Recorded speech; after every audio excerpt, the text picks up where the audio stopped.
आप आचार्य प्रशांत से इतना जलते क्यों हो? क्यों नफरत करते हो उनसे? क्या दुश्मनी है आपकी उनके साथ? अरे वो इतने अच्छे इंसान हैं, आपको प्रॉब्लम क्या है उनसे? एक आचार्य प्रशांत ने पूरा एस्कॉन हिला के रख दिया। आज सब लोग जो हैं अपने आप को बैठ के डिफेंड कर रहे हैं। अरे सर, अल्टीमेटली आचार्य प्रशांत का नाम लेके आपको भी तो व्यूज और पैसे ही कमाने हैं ना। अरे जो आचार्य प्रशांत हैं वो आईआईटी से हैं, वो आईआईएम से हैं, वो एक्स आईएएस ऑफिसर हैं, वो कोई साधु बाबा नहीं हैं। ये सारी बातें अलग हैं, लेकिन इंपॉर्टेंट क्वेश्चन ये है कि मैंने पूछा था कि आचार्य प्रशांत का जो सिद्धांत का निष्कर्ष है कि आत्मा नहीं होती और आत्मा का पुनर्जन्म नहीं होता, ये किस आचार्य के साथ मैच करता है? हजारों कमेंट हैं, हार्डली गिने चुने कुछ ऐसे कमेंट हैं जिसमें लोगों ने इसका आंसर किया है। उसमें भी लगभग 2 ही आंसर हैं। जरूरी थोड़ी ना है कि जो एग्जिस्टिंग वेद पुराण उपनिषद है इनकी बात मानी जाए। अरे हम नए वेद लिखेंगे, हम नए पुराण, हम नए उपनिषद जो हैं उनको लिखेंगे। नए बुक्स की, नए डॉक्यूमेंट की जरूरत है। एग्जिस्टेंस से अगर मेल नहीं खाती है तो एग्जिस्टेंस को हटा दिया जाए। पिछली वीडियो पे हजारों कमेंट थे, लगभग सभी कमेंटों पे मैंने कोशिश की कि मैं जल्दी जल्दी नजर मार लूं। उसमें एक कमेंट जिसमें सबसे ज्यादा इंपॉर्टेंट क्वेश्चन पूछा गया है, जो एक्चुअली में हम सबको वही क्वेश्चन पूछना चाहिए था, वो क्वेश्चन है, हरे कृष्णा डियर डिवोटीज। अभी कुछ ही दिन पहले ध्रुव राठी और आचार्य प्रशांत जी के बीच में एक इंटरव्यू हुआ था।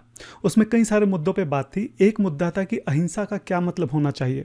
उसमें आचार्य प्रशांत जी ने अपने विचार रखे। उनके विचार के विरोध में मैंने एक वीडियो बनाई थी जिसमें 2-3 दिन के अंदर 1 लाख से ज़्यादा व्यूज़ आ गए, कई हज़ार कमेंट आ गए। तो ऑब्वियसली जो आचार्य प्रशांत के जो फैंस हैं वो कुछ जो है दुखी हो गए, आहत हो गए। बहुत सारे वहाँ पे कमेंट्स हैं। तो उसमें जो इंपॉर्टेंट कमेंट्स हैं, जो बार बार जो प्रश्न उठ रहे हैं, उन्हीं प्रश्नों का इस वीडियो में मैं उत्तर देने का प्रयास करूंगा। अगर किसी ने पिछली वीडियो नहीं देखी है तो मैं यहाँ ऊपर उसका लिंक दे देता हूँ, नीचे फर्स्ट कमेंट में और डिस्क्रिप्शन में भी उसका लिंक दे दूंगा। अगर आप पिछली वीडियो देख लेंगे तो ये वाली वीडियो आपको ज़्यादा अच्छे से समझ आएगी। और मैं आपसे एक फीडबैक भी चाहता हूँ। आपको क्या लगता है कि क्या ऐसी वीडियो हेल्पफुल हैं, इंफॉर्मेटिव हैं? आपको लगता है कि मुझे ऐसी वीडियो और भी बनानी चाहिए? आप मुझे कमेंट बॉक्स में बताइएगा। आप आचार्य प्रशांत से इतना जलते क्यों हो? क्यों नफरत करते हो उनसे? क्या दुश्मनी है आपकी उनके साथ? अरे वो इतने अच्छे इंसान हैं, आपको प्रॉब्लम क्या है उनसे? मुझे आचार्य प्रशांत से 1% भी कोई प्रॉब्लम नहीं है। नफरत और दुश्मनी की तो बहुत दूर की बात है। ये जो हमारी सोच एक डेवलप हो रही है कि अगर किसी का विचार हमसे नहीं मिलता है तो यानी कि वो हमारा दुश्मन है, हमको उससे नफरत है, ये सोच ही अपने आप में बहुत खतरनाक है। आप सोचिए, जो हमारी वैदिक परंपरा है उसमें डिस्कशन करना, डिबेट करना, क्वेश्चंस करना, ये उसका बहुत एक इंट्रिंसिक पार्ट है। सदियों से ऐसा होता चला है। आज कोई पहली बार कोई नई चीज़ नहीं हो रही है। तो अगर कोई अपने विचार रख रहा है जो आपसे अलग हैं तो ये सोच लेना कि वो हमारा दुश्मन है, वो हमसे नफरत करता है, ये बहुत छोटी सोच है। और ये बात सिर्फ स्पिरिचुअलिटी की नहीं है, इन जनरल भी आप देखिए, जो छोटी सोच है ये हमारे जीवन के हर हिस्से में घुस रही है। आप सोचिए कि आजकल जो है पॉलिटिकल पार्टीज़ में जो डिफरेंसेस हैं, तो लोग शादी नहीं करते हैं कि नहीं वो तो दूसरी पॉलिटिकल पार्टी का है। हाँ, छोटे छोटे स्पोर्ट्स, ये जो कमर्शियलाइज स्पोर्ट्स है, आईपीएल वगैरह, इन तक को लेकर जो लोगों में लड़ाई झगड़े हो रहे हैं, मन मुटाव हो रहे हैं, ये अच्छी बात नहीं है। अगर किसी का विचार जो है, किसी का मत जो है वो हमसे अलग है, हमसे भिन्न है, तो हमें उसको भी सुनना चाहिए। एक दूसरा पर्सपेक्टिव पता लग जाता है। और अगर शास्त्रों के आधार पे, तर्क के आधार पे हम उसको उत्तर दे सकते हैं तो हमें देना चाहिए। तो मेरे मन में 1%, आधा 0.1% भी मैं सोच भी नहीं सकता। आचार्य प्रशांत तो खैर इतने महान व्यक्ति हैं, किसी तुच्छ इंसान से भी मैं नहीं सोच सकता कि नफरत करना और दुश्मनी करना ये मेरे स्वभाव का हिस्सा नहीं है। जहाँ तक आचार्य प्रशांत जी की बात है, मैं उनका बहुत सम्मान करता हूँ। बहुत सारे सोशल इश्यूज़ हैं जिसमें उनका बहुत अच्छा कंट्रीब्यूशन है, चाहे वो पर्यावरण को लेके हो, चाहे वो वेगनिज्म को लेके हो। आजकल के जो यूथ हैं वो जिस तरह से गलत आदतों में पड़ रहे हैं, अपना कैरियर ये सब चीज़ें ख़राब कर रहे हैं, उसके लेकर आचार्य प्रशांत जी ने बहुत बड़ा कंट्रीब्यूशन किया है। बहुत सारे हज़ारों हज़ार बच्चों को जो है उसका फ़ायदा हो रहा है। आचार्य प्रशांत तो बहुत महान व्यक्ति हैं। मैं तो कोई बहुत दुराचारी भी हूँ, मैं तो उससे भी कोई नफरत नहीं करता हूँ। और जहाँ तक आचार्य प्रशांत जी की बात है, मुझे कभी मौका मिला तो मैं उनको अपने घर बुलाऊंगा, अच्छे से उनके प्रसाद खिलाऊंगा, उनकी सेवा करूंगा और उसको अपना सौभाग्य समझूंगा। तो आप प्लीज़ ये नफ़रत, दुश्मनी, इस तरह के शब्दों का प्रयोग नहीं कीजिए। मेरे दिमाग में मैं सोच भी नहीं सकता हूँ। आचार्य प्रशांत तो बहुत बड़ी बात, मैं किसी से भी नफरत करने के बारे में नहीं सोच सकता हूँ। ये बात बिल्कुल सच है कि बहुत सारे जो सिद्धांतिक विचार हैं हमारा उनमें मतभेद है। और सिर्फ हमारे मतभेद नहीं है, एक्चुअली में आचार्य प्रशांत जी का जो विचार है, जो उनका सिद्धांत है, वो शास्त्रों से मेल नहीं खाता है। वो किसी भी पूर्व आचार्य का जो निष्कर्ष है उसके साथ मेल नहीं खाता है। वो किसी भी वर्तमान आचार्य के साथ निष्कर्ष जो है मेल नहीं खाता है। एक एग्जाम्पल ले लीजिए, जो भगवान के नाम की महिमा है, सारे शास्त्र जो है वो एक स्वर में जो है भगवान के नाम की महिमा का गुणगान कर रहे हैं। सारे पूर्व आचार्य जो भी रहे हैं, आप किसी को भी उठा के देख लीजिए, जैसे मैं बोलता हूँ रामानुजाचार्य हैं, माधवाचार्य हैं, निम्बार्काचार्य हैं, श्री चैतन्य महाप्रभु हैं, तुलसीदास गोस्वामी जी हैं, मीराबाई हैं, सब लोग जो हैं हरि नाम की महिमा का गुणगान कर रहे हैं। आदि गुरु शंकराचार्य जो हैं वो जाते जाते कह गए कि भज गोविंद भज गोविंद भज गोविंद ओ मूढ़मती, ओ मूढ़मती, ओ मूढ़ मनुष्य, हरि का नाम जो है भज ले, उनके नाम का जप कर ले। हाँ, और उसी भगवान के नाम का वो मजाक उड़ा रहे हैं। मंत्रों में कोई जादुई शक्तियां नहीं होती भाई, आपको उन्हें समझना पड़ता है। छोटी सी बात क्यों नहीं पल्ले पड़ रही, छठी का लड़का घूम रहा है वो दिमाग में ए स्क्वायर प्लस बी स्क्वायर सी स्क्वायर, ए स्क्वायर प्लस बी स्क्वायर सी स्क्वायर, इससे क्या होगा, क्या होगा इससे? आप बताइए कि कैसे सहन होगा? हाँ, तो उसका जवाब देना पड़ेगा। उसका जवाब ना देना जो है वो अधर्म है, कि आपके सामने अगर कोई गलत बात हो रही है, आप उसकी जो है उसका करेक्ट नहीं कर रहे हैं, आप उसको शास्त्रों के आधार पर अपनी बात नहीं रख रहे हैं। और इन सब विषयों के ऊपर आने वाले समय में मैं वीडियो बनाने वाला हूँ। एक बात हमको यहाँ पे और समझनी चाहिए कि जो लोग सोचते हैं कि हम आचार्य प्रशांत को क्रिटिसाइज़ कर रहे हैं, आप सोचिए आचार्य प्रशांत ने कितना औरों को क्रिटिसाइज़ किया है। वो अपने मुंह से किसी का नाम नहीं लेते हैं, लेकिन छोटा बच्चा भी बता सकता है कि वो किसके बारे में बात कर रहे हैं। और मुंह से नाम वो इसलिए नहीं लेते हैं क्योंकि लीगल इश्यूज़ हो सकते हैं, तो इसलिए उन्होंने अपनी बी टीम्स बना रखी हैं। कितने सारे अलग अलग चैनल हैं जो साफ पता चलता है कि उनके इशारों पे काम करते हैं। उनका फुल टाइम काम है ये आचार्य प्रशांत को जो है सपोर्ट करना। वो बोलते हैं कि प्रशांत आर्मी उन्होंने बना रखी है, मतलब जो उनके सपोर्टर्स हैं, अगर उनके विरोध में कोई वीडियो बनती है तो धड़ धड़ धड़ वहाँ पे कमेंट करना, उसको डिसलाइक करना। ठीक है, बिल्कुल उनकी निगरानी में, उनके समर्थन से, सपोर्ट से ये सारे चैनल चल रहे हैं। तो अगर आप जो है, आप खुद सोचें कि इतने सब लोगों को, इतने बड़े बड़े आचार्यों को, इतने बड़े बड़े सिद्धांतों को अगर आप क्रिटिसाइज़ कर रहे हैं, क्या आप ये एक्सपेक्ट करते हैं कि वो कभी आपको रिप्लाई नहीं करेंगे? मैं तो खुद इस बात से आश्चर्यचकित हूँ कि बाकी जो बड़े बड़े आचार्य हैं, अलग अलग जो जिनके सिद्धांत हैं, अलग अलग जो संस्थाएं, वो इसका प्रत्युत्तर क्यों नहीं दे रही हैं? आप आने वाले समय में एक्सपेक्ट कीजिए वो लोग भी रिवर्ट बैक करेंगे। और आप ये सोचिए कि अहिंसा जो है वो तो एक बहुत छोटा सा मुद्दा है। अहिंसा को लेकर हमेशा जो है अलग अलग विचार रहे हैं, अलग अलग विद्वानों ने उसकी अलग अलग परिभाषा दी है कि अहिंसा का जो है सही मतलब क्या होना चाहिए।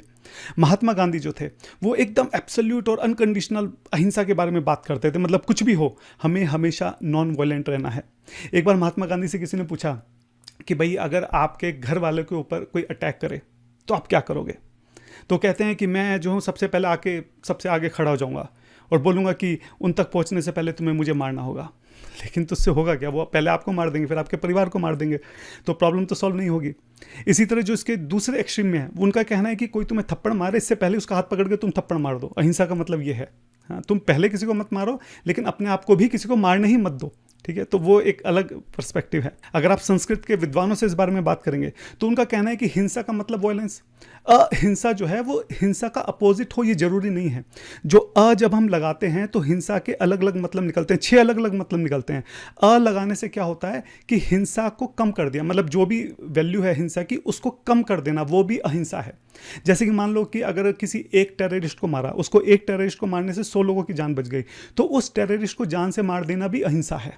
ठीक है, एक डेफिनेशन ये है। फिर इसी तरीके से जो अहिंसा है या जो हिंसा है वो जरूरी नहीं कि फिजिकल लेवल पे हो। अगर मैं शब्दों से किसी का जो है हानि पहुंचा रहा हूँ, शब्दों से जो है किसी को मानसिक क्षति पहुंचा रहा हूँ, वर्बली किसी को अटैक कर रहा हूँ, वो भी हिंसा में आता है। इवन जो मानसिक है वो भी हिंसा में आता है कि अगर मैं मन में बुरे विचार ला रहा हूँ, मन में किसी के प्रति मैं बुरा भाव रख रहा हूँ, तो मनुस्मृति के हिसाब से तो वो भी हिंसा है। तो हिंसा क्या है, अहिंसा क्या है, इसके ऊपर अलग अलग विचारकों ने अलग अलग समय पर अलग अलग बात कही है। तो अगर हमने भी उसके ऊपर विचार रख दिया तो इसमें इतनी कोई परेशान होने वाली बात नहीं है। एक आचार्य प्रशांत ने पूरा एस्कॉन हिला के रख दिया। आज सब लोग जो हैं अपने आप को बैठ के डिफेंड कर रहे हैं।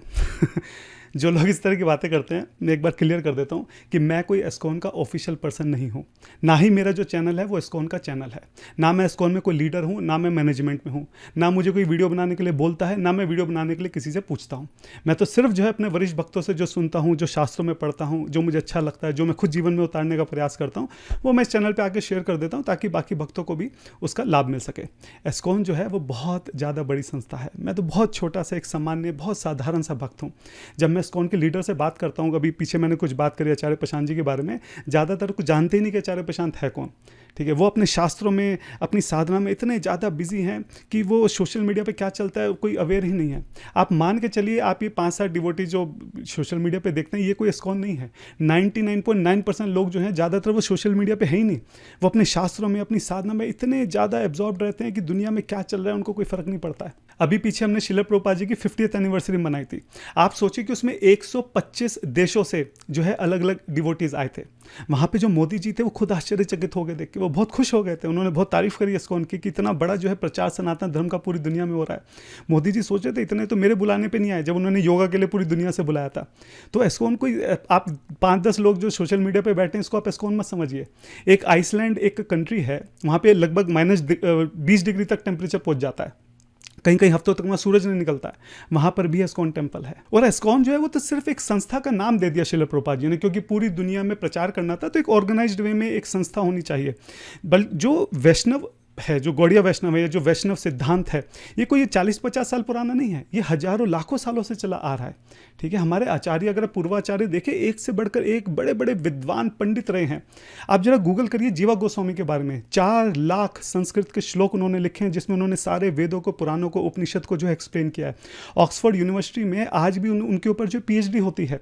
आप बलदेव विद्याभूषण जी के बारे में पढ़िए, कितने बड़े विद्वान पंडित थे। अभी थोड़े दिन पहले मैंने उनके ऊपर एक वीडियो बनाई थी, यहाँ पर मैं लिंक दे दूंगा, नीचे डिस्क्रिप्शन में भी दे दूंगा। समय तो आप थोड़ा सुनिए उनके बारे में, आपको पता लगेगा कि इस्कॉन में कैसे बड़े बड़े विद्वान पंडित हैं। आपको लगता है जो 10-20 लोग सोशल मीडिया पे रहते हैं, आप केवल उसी को इस्कॉन समझ लेते हैं, और आपको लग रहा है कि इस्कॉन वाले हिल गए हैं और अपने आप को डिफेंड कर रहे हैं। अरे भाई, कुछ जानता भी नहीं है। 99.9% लोग तो सोशल मीडिया पे भी नहीं है, तो डरा दिया और हिला दिया। इस तरह की जो बचकानी बातें हैं उससे परहेज करना चाहिए। अरे सर, अल्टीमेटली आचार्य प्रशांत का नाम लेके आपको भी तो व्यूज़ और पैसे ही कमाने हैं ना। अगर आप मेरा चैनल देखें तो उसमें 300 वीडियोस हैं, हार्डली 4 या 5 वीडियो ऐसी होंगी जो कंट्रोवर्शियल होंगी। उसमें भी अगर आप व्यूज़ देखें तो जो भक्ति से रिलेटेड वीडियो उन्हीं में ही ज़्यादा व्यूज़ हैं, कंट्रोवर्शियल वाली में इतने व्यूज़ नहीं हैं। दूसरी बात, जो मेरा चैनल है वो मोनेटाइज नहीं है, मैंने मोनेटाइजेशन बंद कर रखा है। किसी भी तरह का एडवर्टाइजमेंट, किसी भी तरह की स्पॉन्सरशिप, कुछ भी जो है आपको इस चैनल पर नहीं मिलेगा। ये चैनल जो है सिर्फ भक्तों की सेवा के लिए बनाया गया है। तीसरी बात, अगर कोई controversial, so called controversial video है भी, तो अगर आप उसमें देखेंगे हार्डली 10 या 15% टाइम जो है मैं कंट्रोवर्सी को उठाता हूँ। 90% टाइम मेरा प्रयास ये रहता है कि जो सही चीज़ है, जो सही पर्सपेक्टिव है, जो शास्त्र सम्मत चीज़ है, जो आचार्यों ने हमें बताया है, मैं उसको आगे रखूँ ताकि उस वीडियो से कुछ सीखने को मिले। तो सिर्फ क्रिटिसाइज़ करने में और किसी की बुराई करने में मेरा इंटरेस्ट नहीं है। मेरा इंटरेस्ट है कि जो सही चीज़ है उसको भी जो है आगे लाया जाए। तो अगर आपको कोई कंट्रोवर्शियल वीडियो दिखती भी है, मैं श्योरिटी से बोल सकता हूँ कि उस वीडियो में भी आपको काफ़ी कुछ लर्न करने के लिए मिलेगा। अरे जो आचार्य प्रशांत हैं वो IIT से हैं, वो IIM से हैं, वो ex-IAS ऑफिसर हैं, वो कोई साधु बाबा नहीं हैं। मतलब जो पढ़े लिखे लोग हैं वो साधु नहीं हो सकते, ये यहाँ पे विचार है। बहुत अच्छी बात है। खैर, यहाँ पे एक चीज़ हम समझते हैं कि जो मेटेरियलिस्टिक पढ़ाई है और जो स्पिरिचुअल पढ़ाई है, अध्यात्म की जो पढ़ाई है, ये दोनों अलग अलग चीज़ें होती हैं, ये दोनों सेम नहीं हैं। आप सोचिए कि मेरा अगर कोई फ्रेंड है, वो बहुत अच्छा क्रिकेट खेलता है, तो मैं क्या उससे जाके जो है मेडिकल एडवाइस लूँगा? क्रिकेट और मेडिकल ये दोनों अलग अलग चीज़ें हैं। इसी तरीके से जिनका IQ अच्छा है, इंटेलिजेंट क्वेश्चन जिनका अच्छा है, वो अपनी मेटेरियलिस्टिक पढ़ाई में अच्छे हो सकते हैं, लेकिन ज़रूरी नहीं है कि वो अपने जीवन के हर हिस्से में अच्छे हों। जैसे हो सकता है कि कोई IIT से हो, कोई IIM से हो, लेकिन हो सकता है उसकी वाइफ के साथ उसका डिवोर्स हो गया हो सकता है समाज में उसके बहुत अच्छे रिलेशन ना हो, क्योंकि IQ और EQ ये दोनों अलग अलग चीज़ें होती हैं। इमोशनल क्वेश्चन जो होता है और जो IQ होता है, ये अलग अलग चीज़ें हैं।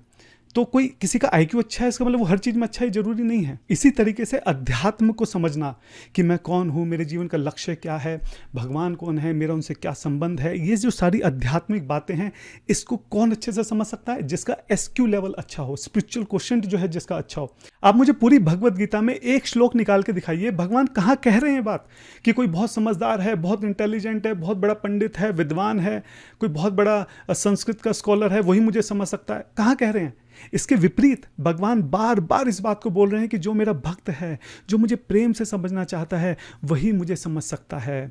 4.3 में कृष्ण कहते हैं, भक्तोसी में सखा चेति रहस्यम हितद उत्तमा। ये जो रहस्य है भगवद गीता का, इसको केवल मेरा भक्त ही समझ सकता है। 1855 भक्त्या माम अभिजानाति यवन यश्च अस्मिन् तत्वतः। अगर तत्व से समझना है, मतलब बिल्कुल मैं जैसा हूं, अगर मुझे तुम वैसा समझना चाहते हो, तो केवल एक भक्त ही जो है वो मेरे को समझ सकता है।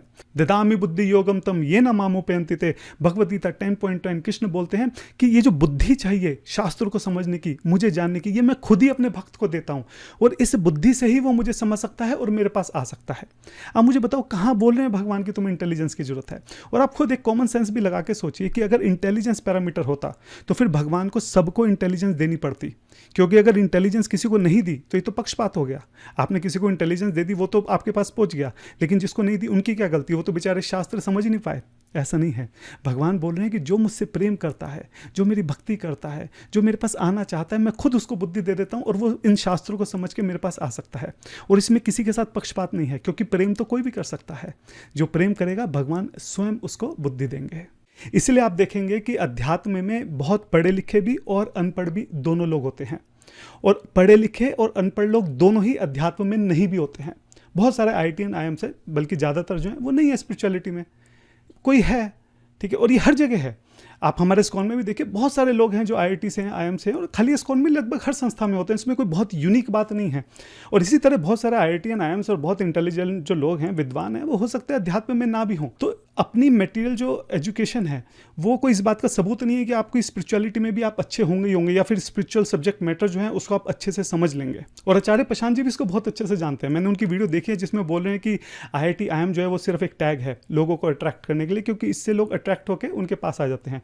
बाकी इन चीज़ों की उनकी लाइफ में कोई खास वैल्यू नहीं है, और वो सही बात बोल रहे हैं। वो हमारे संस्था में भी ऐसे ही बहुत सारे IITians हैं, कई बार वो अपने IIT टैग का यूज़ करते हैं लोगों को अट्रैक्ट करने के लिए, लेकिन अल्टीमेटली जो अध्यात्म है वो एक all together different subject matter है। लोगों को नहीं पता है, लोग इन चीज़ों से अट्रैक्ट होते हैं, इसलिए लोग अट्रैक्ट करते हैं, और कुछ गलत भी नहीं है उसमें। लेकिन मैं ये बताना चाह रहा हूँ कि अगर कोई IIT से है, कोई IIM से है, कोई एक सिविल ऑफिसर है, कोई और कोई बहुत बड़ी उसके पास डिग्री है, तो इसका मतलब ये नहीं है कि वो स्पिरिचुअलिटी को भी ठीक से समझ सकता है। ये दोनों जो चीज़ें हैं वो अनरिलेटेड हैं, ये सारी बातें अलग हैं। लेकिन इंपॉर्टेंट क्वेश्चन ये है कि मैंने पूछा था कि आचार्य प्रशांत का जो सिद्धांत का निष्कर्ष है कि आत्मा नहीं होती और आत्मा का पुनर्जन्म नहीं होता, ये किस आचार्य के साथ मैच करता है। हजारों कमेंट हैं, हार्डली गिने चुने कुछ ऐसे कमेंट हैं जिसमें लोगों ने इसका आंसर किया है। उसमें भी लगभग 2 ही आंसर हैं, या तो लोग बोल रहे हैं कि लॉर्ड बुद्धा से, या वो बोल रहे हैं चारवाक फिलॉसफी से। सबसे पहली बात तो बुद्धा से भी फिलॉसफी ठीक से मैच नहीं करती, रीबर्थ में और कई सारी चीज़ों में डिफरेंसेस हैं। दूसरी बात, जो बुद्ध हैं उनकी फिलॉसफी शास्त्र के ऊपर बेस्ड है ही नहीं, उनकी सेपरेट फिलॉसफी है। उनकी जो फिलॉसफी है वो वेदों और उपनिषदों के ऊपर नहीं है। तो अगर आचार्य प्रशांत बोलते हैं कि मैं भगवान बुद्ध का जो फॉलोअर हूँ, ठीक है, हमें कोई दिक्कत नहीं है, लेकिन आप शास्त्रों का फिर नाम मत लीजिए। आप बुद्ध भगवान ने जो बोला है उनकी टीचिंग्स के ऊपर अपनी फिलॉसफी करिए। या फिर अगर कोई चारवाक बोल रहा है तो चारवाक तो एथिस्टिक फिलॉसफी है। वही तो मैं बोल रहा हूँ बार बार कि जो आचार्य प्रशांत की फिलॉसफी है वो एथिस्टिक फिलॉसफी है, वो लोगों को नास्तिकवाद की तरफ लेकर जा रही है, और यही यहाँ पे सबसे बड़ा कंसर्न है। चारवाक फिलॉसफी जो है कभी भी हमारे वैदिक परंपरा में एक्सेप्टेबल नहीं हुई है, किसी भी आचार्य ने उसको एक्सेप्ट नहीं किया है, तो आचार्य प्रशांत की फिलॉसफी भी एक्सेप्ट नहीं हो सकती है।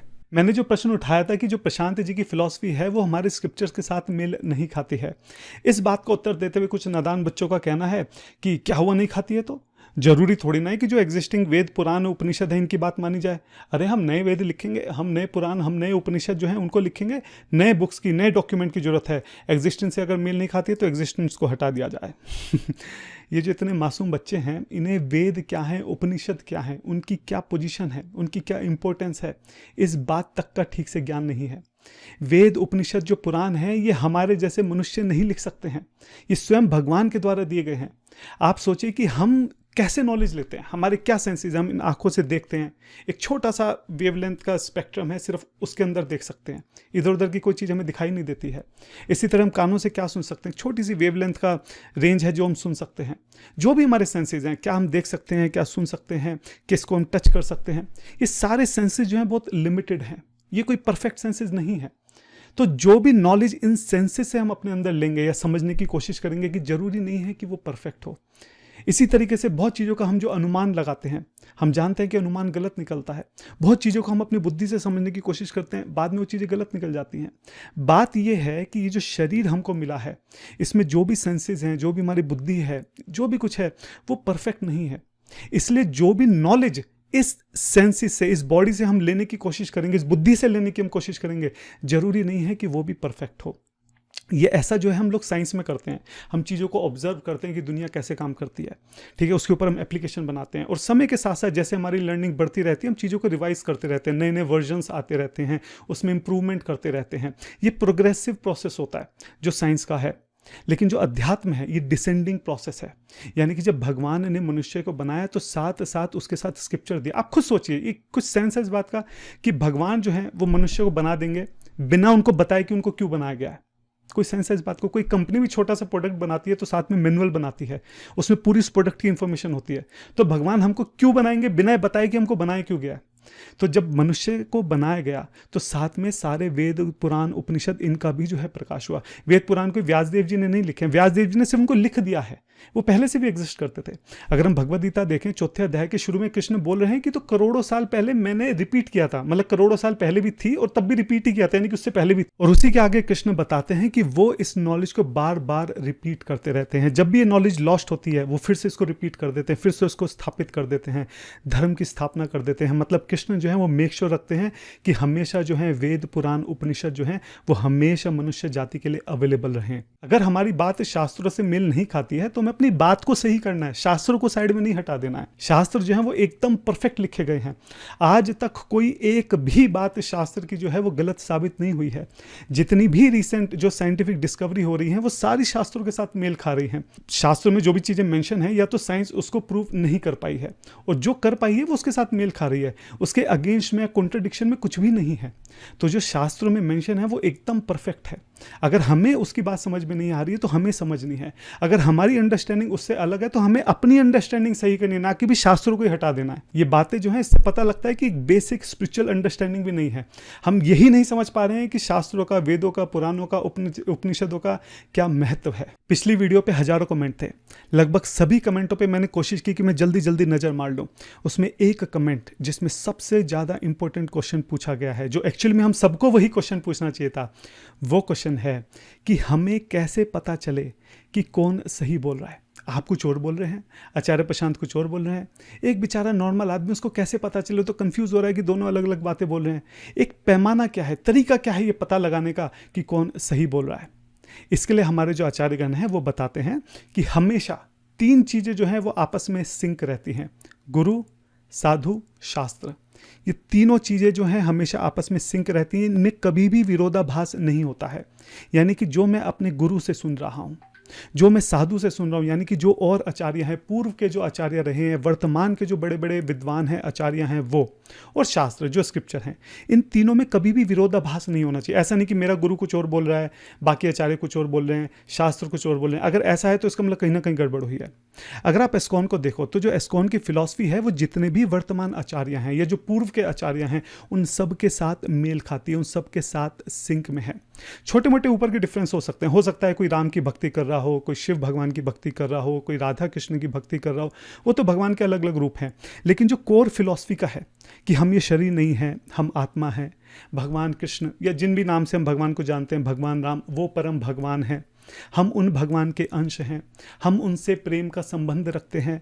इस जीवन का जो कर्तव्य, इस जीवन का जो लक्ष्य है वो है कि हम अपने उस प्रेम संबंध को समझें, जानें, उनके पास वापस जाएं।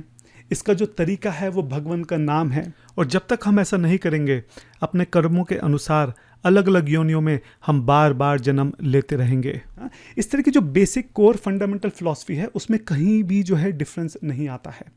तो अगर हम जिनसे सुन रहे हैं अपने गुरु से, अगर वो हमें कुछ ऐसा बता रहे हैं जो साधु और शास्त्र के साथ मैच नहीं खा रहा है, इसका मतलब प्रॉब्लम है।